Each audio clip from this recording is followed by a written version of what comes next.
Olá, tudo bem? Intimidade no casamento. Vamos conversar um pouquinho sobre esse assunto tão importante para as nossas famílias.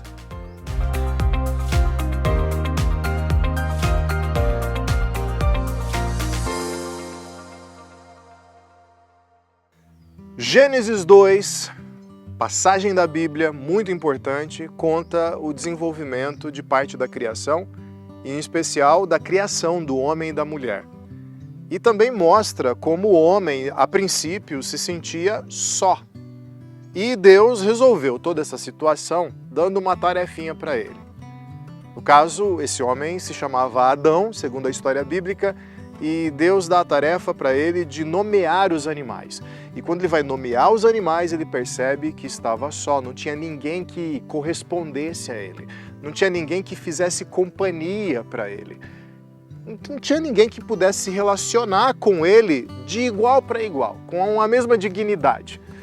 E aí Deus, aproveitando essa deixa, ele dá um sono profundo para Adão, retira uma de suas costelas e forma Eva. Quando finalmente Adão acorda e contempla a mulher que Deus havia criado, ele diz: finalmente, ela é osso dos meus ossos, carne da minha carne. Ou seja, finalmente eu posso me reconhecer em alguém, tem alguém que é contraparte minha, tem a mesma dignidade, pode se relacionar à mesma altura, da mesma maneira. Diferente, porém complementar. E assim começou o primeiro casamento da história. E aquela relação foi muito bem, até que o momento em que eles resolvem desobedecer a Deus trouxe um estrago total, generalizado para aquela relação. Se antes eles estavam nus e não tinham vergonha de lidar um com o outro, agora eles passaram a ficar envergonhados de estarem nus. Fizeram roupas de figueira e tentaram lidar com a situação. Depois de tentarem fugir de Deus que havia visitado eles no Jardim do Éden, esse Adão e essa Eva finalmente se apresentam como culpados. Bom, nem bem assim, né? Na verdade, como a relação já estava contaminada, Adão culpa a Eva e Eva culpa a serpente, a famosa serpente falante que representava Satanás e que havia seduzido Eva com a possibilidade de se tornarem deuses. O fato é que na maldição derramada por Deus e com a entrada do pecado no mundo e da morte naquela relação, tudo havia ficado estranho. O sofrimento de Eva seria muito maior para ter filhos, ela desejaria muito seu marido, mas ele seria consumido por um desejo de dominá-la. Ele trabalharia numa terra amaldiçoada e desequilibrada, enfim, era o sinal de que a relação havia azedado por causa do pecado. Mas Deus promete uma restauração para essa relação, promete um descendente que viria a ser Jesus Cristo para consertar todo esse estrago, mas ele também providencia uma forma de lidar já naquele momento com os problemas da relação. Ele reprova aquela roupa feita de folhas de figueira, frágil e que não servia para tapar as vergonhas, sacrifica um animal, faz uma roupa de peles e entrega para Adão e entrega para Eva. Como que dizendo assim, olha, o preço da ferida que vocês abriram na minha relação com vocês e na relação de um para com o outro não pode ser resolvido tão somente com uma desculpinha esfarrapada chamada folha de figueira. Tem que haver um sacrifício. O dano foi muito maior. Há um preço a ser pago para restaurar.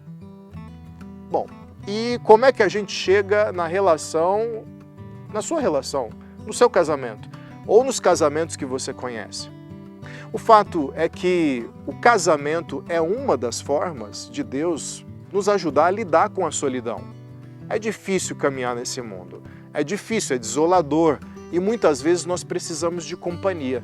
Mas não é qualquer companhia, nós não queremos simplesmente um amigo que mora em outro lugar, que vive outro contexto e que porventura vai ouvir a gente reclamar da vida. A gente não quer simplesmente um psicólogo ou um terapeuta que nós vamos sentar, pagar 1 hora, conversar com esse terapeuta e ouvir algumas palavras. Na verdade, a gente quer alguém que seja tão próximo a nós que a história se confunda com a nossa. Alguém que a Bíblia, em Gênesis 2, chama de uma só carne, sabe? Então o homem sairá da casa do seu pai e da sua mãe e vai unir a sua mulher e os dois serão uma só carne. Sabe quando as memórias se misturam? Um começa uma história e você acha que foi com você, mas foi com a sua esposa. A esposa menciona uma coisa que na verdade faz parte da vida do marido, porque chega um momento no casamento que você não sabe onde é que começa a sua história e onde é que começa a história do seu cônjuge, porque é uma só carne. Uma só carne é o primeiro aspecto da intimidade no casamento. Se dói em mim, dói em você. Se dói em você, dói em mim, porque no final das contas estamos tão unidos que é como se tivéssemos o mesmo corpo. Se frustra você, frustra a mim. Se é problema para você, é problema para mim. Para a intimidade chegar nesse nível, não pode haver competição. A relação tem que ser de equivalência. Eu tinha uma professora de história uma vez, quando eu era criança, ela era ateia, e ela não gostava muito dessa passagem de Gênesis, onde falava que a mulher foi tirada da costela de Adão.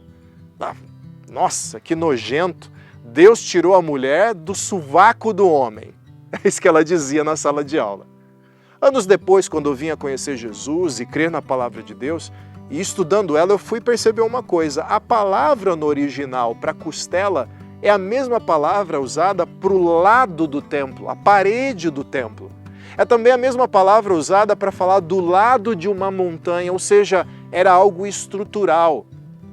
Brincando aqui, quando o seu marido parece que não sabe como é que vai tocar a vida sem você, querida mulher, você tem razão, viu? Eu às vezes ouço algumas mulheres dizerem assim, eu não sei onde é que meu marido anda com a cabeça. Se eu não arrumo as coisas para ele, se eu não sou eu na vida dele, ele se perde totalmente. Se a gente for pensar nisso em relação a ser costela, é mais ou menos disso que se trata. Ser sustento. A mulher veio para corresponder ao homem. Sabe o que isso significa? Muitos confundem como uma espécie de serviçal. Então a mulher foi criada para virar empregada do homem, uma subalterna do homem, uma funcionária do homem na família. Não é disso que se trata essa parte da passagem de Gênesis 2. Quando fala de correspondência e auxílio, o que se está dizendo ali é a mulher tem algo que o homem precisa e que só a mulher tem. Sem isso, há um espaço vazio na vida do homem. Dá para dizer isso em relação ao homem, em relação à mulher também. Existem coisas que o homem fornece para uma mulher que ela precisa e apenas num contexto de intimidade no casamento é que a gente consegue. Mas a costela diz também respeito à equidade, ou seja, não está acima do homem, nem abaixo do homem, está equivalente ao homem. Quando um casal começa a brigar para um superar o outro, um ter mais razão que o outro, isso mata a intimidade. A intimidade é lugar de cooperação. Eu te ajudo, você me ajuda. Eu te levanto, você me levanta. Eu te sustento, você me sustenta. Eu te entendo, você me entende.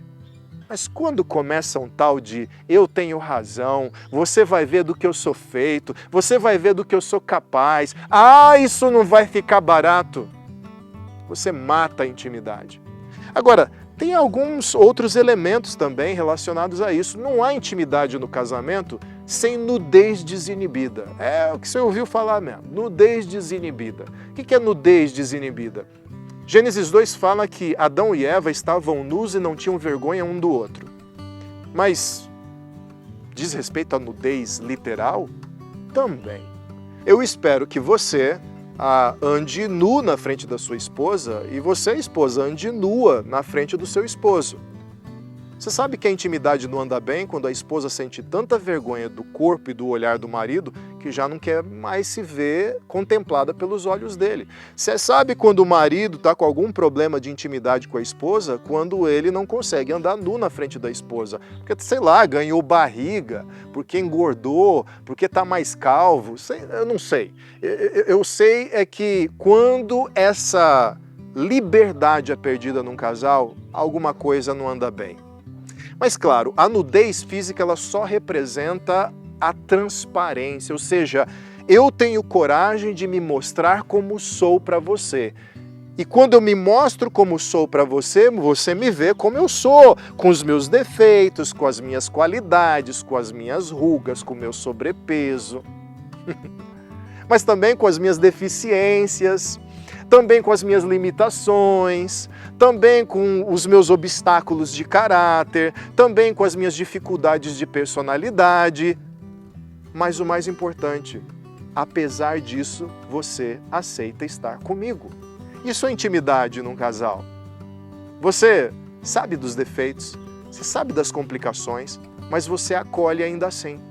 Quando nós suspeitamos que ao nos revelar, nosso cônjuge vai nos rejeitar, a intimidade do casal vai para o brejo, vai para o ralo. Agora, o mais importante é isso que eu vou dizer aqui para vocês. Tá, mas ao me revelar nu, na frente do meu cônjuge, num ambiente de intimidade, e se os meus defeitos forem tão grandes que porventura firam o meu cônjuge? Aí a gente tem que se relembrar de Gênesis 3, quando Deus contempla homem e mulher com as roupas de figueira. Deus tira essas roupas e substitui por uma roupa de peles. A roupa de peles representa o sacrifício de Jesus Cristo para sanar os problemas que os nossos pecados trazem. Ou seja, o Evangelho precisa fazer parte da intimidade do seu casamento. E o Evangelho tem 3 movimentos: arrependimento, perdão e reconciliação. Quando você vê a nudez do seu cônjuge e os seus defeitos, e esses defeitos porventura te ferirem, a intimidade só pode ser preservada se, em nome de Jesus, você se arrepender se errou, você perdoar se foi ferido, e vocês decidirem reiniciar, recomeçar. Se isso for feito, o seu relacionamento prosperará e a sua intimidade será preservada. Cuide dessa intimidade. É o lugar, afinal, para onde você vai descansar, para onde você vai para ser acolhido. Tudo deu errado no trabalho, tudo deu errado na rua. Você abre a porta da sua casa e você pode descansar, relaxar, completamente aberto, porque não será condenado pelo seu cônjuge. Trabalhe nisso e viva melhor. Deus te abençoe e até breve.